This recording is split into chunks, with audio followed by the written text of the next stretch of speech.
දෙවන T20 තරගයට පෙර ක්‍රින්ස්ටන් ක්‍රීඩා පිටියට ඩ්‍රෝන් යානයක් කඩා වැටෙයි. දෙවන T20 තරගයට පෙර කණ්ඩායම් දෙකම දැඩි පුහුණුවීම් වල නිරත වෙමින් සිටියා.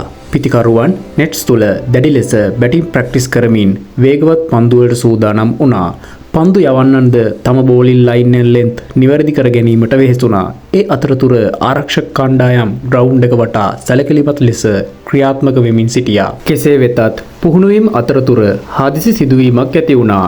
ඉහළින් පියාසල කළ ඩ්‍රෝන් යානයක් පාලනයෙන් ගිලිහි වේගයෙන් පහළට පැමිණ ක්‍රීඩා පිටියට කඩා වැටුණා. එම අවස්ථාවේ ක්‍රීඩකයන් වහාම ආරක්ෂිතව ඉවතට ගෙන යාම සිදු කළා.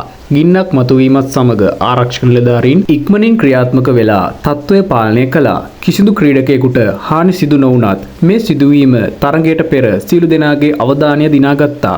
මේ සිදුවීමෙන් පසුවත් කණ්ඩායම් දෙකම තම පුහුණුවීම් නැවත ආරම්භ කළා. ඉදිරියට එන තරග සඳහා ඔවුන් තවත් ශක්තිමත් ලෙස සූදානම් වුණා. පරීක්ෂා කර බැලීමේදී සජීවී විකාශය ලබා දෙන ඩ්‍රෝන් යානයක ඇති වූ කාර්මික දෝෂයක් හේතුවෙන් මෙම කඩා වැටීම සිදු වී ඇති බවයි ඔවුන් වාර්තා කරන්නේ.